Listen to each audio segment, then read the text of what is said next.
Today, at the 5-star Langham Hotel, they will face a challenge that would terrify even the most seasoned professional.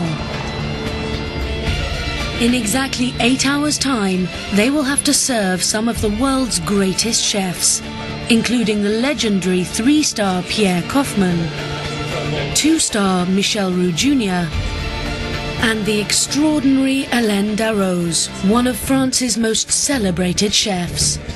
For any chef, this is absolute privilege at its best. To cook for 8 chefs, 16 Michelin stars between them, that is unbelievable. John, this is a daunting prospect for anybody, but 3 amateurs, if that was me right now, I would be quaking in my boots. Nothing less than perfection is good enough for these people tonight. The finalists will cook a complex menu designed especially by head chef Andrew Turner. My expectations are top. No mistakes. So, let's crack on. They will each be responsible for cooking a single course of an incredibly complex menu.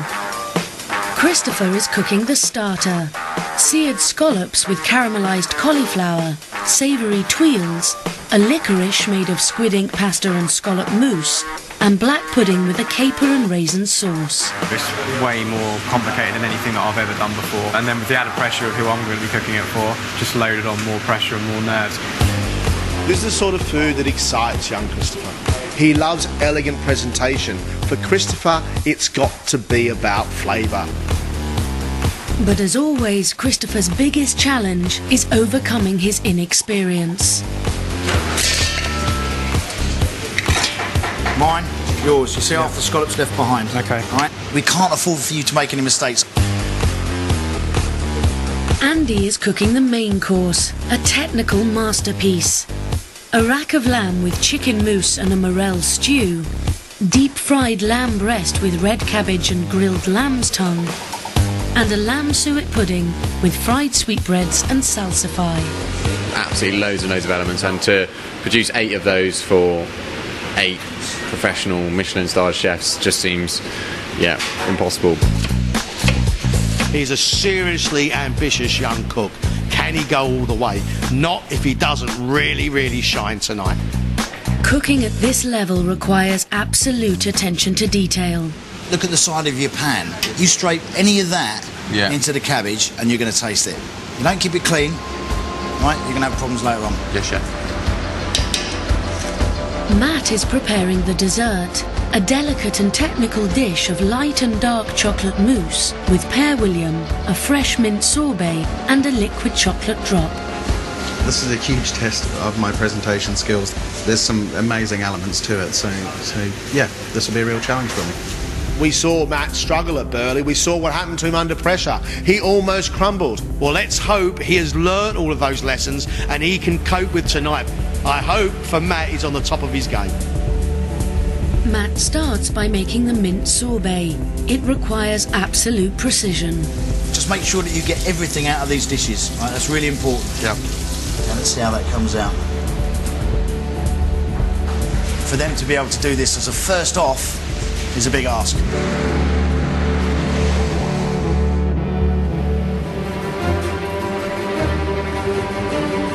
The contestants have now been cooking for 3 hours, but they will still need every remaining minute to complete the 30 complex processes in each dish.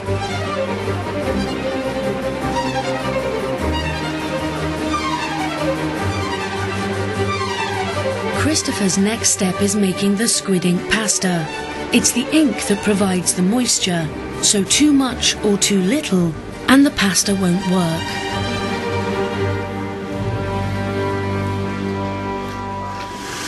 Stop that. This might be a case of having to do this one again. It's too dry. Yeah. And the dough's not mixed probably. So let's get rid of that. Pretend it didn't happen. Okay. Start again. And let's get it right. It's a shame. Chris has got all the ingredients together, and I think he's probably gone and rushed at it. This is the last time that he has the opportunity to get it right.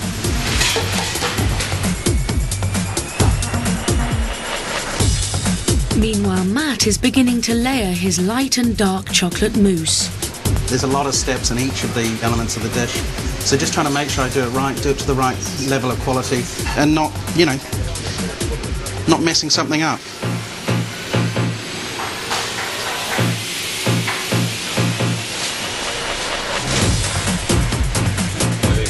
But the real test will be whether they set.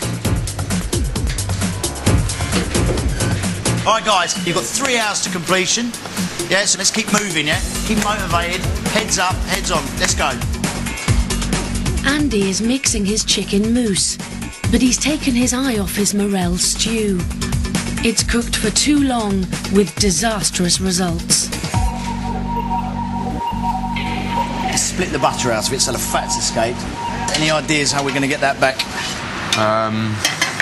Cool it down, add cold butter to it, or not sure? I don't think that'll work. A tiny little bit of water and then slowly just add it back in. Okay. Slowly and reincorporate it. But he's got another extra job that he's got to catch up on, so the pressure's really getting on him actually.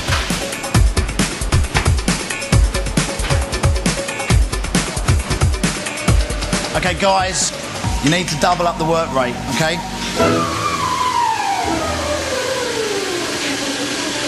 There's just 2 hours until service, and it's Christopher's last chance to get his squid ink pasta right.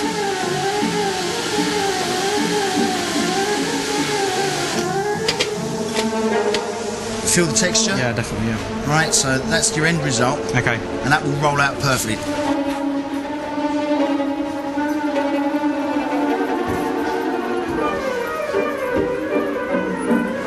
It's taken 2 hours to make pasta, something that should take me about 10 minutes.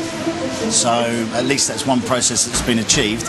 But I hope the rest of them don't take as long as we are not going to make it for service. Meanwhile, Andy has fallen well behind. He still has the painstaking task of French trimming 8 lamb cutlets.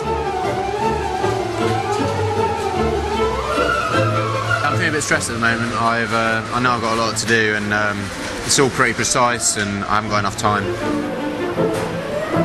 Andrew on the meat's struggling. I would say he's on the verge of getting in the weeds. He's got to continue to push and push and push to try and make it and get the food up on time. I'm worried for him.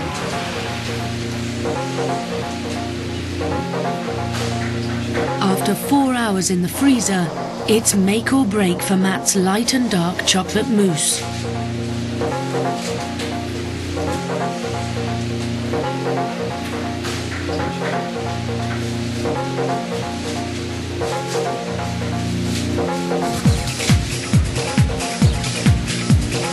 It's good.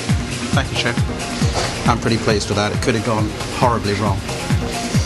Out of 10, skill factor. What Matt's done there, it's a 10 out of 10.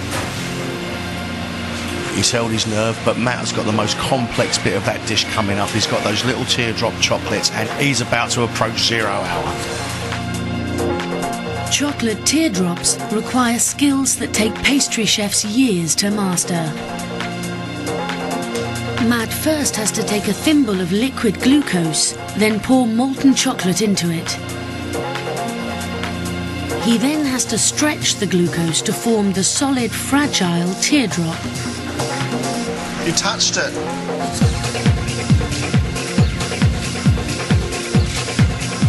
This is seriously difficult.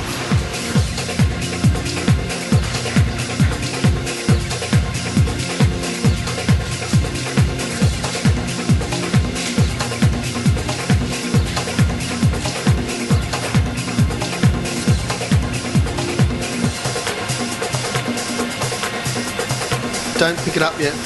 That is so cool. I don't know about you, my heart is absolutely thumping. That is fantastic.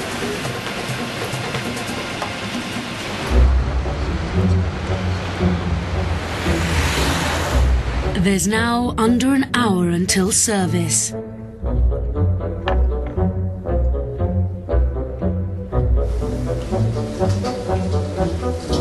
Andy desperately needs to make up time. He's only just started making the moulds for his lamb suet puddings. We need to really push on, mate, yeah? You've got to get those steamed yet, and they take 3/4 of an hour. So if they're not ready in the next 20 minutes, you won't be able to use them. Yes, chef.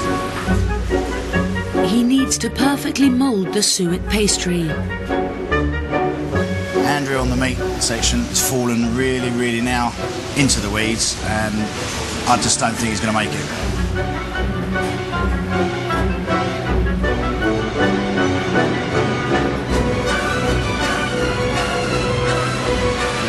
Yeah, a bit stressed. Yeah, hold it together, you can do it. Yeah. Just got to hold your nerve. Yeah. By now, Andy should be adding the lamb filling.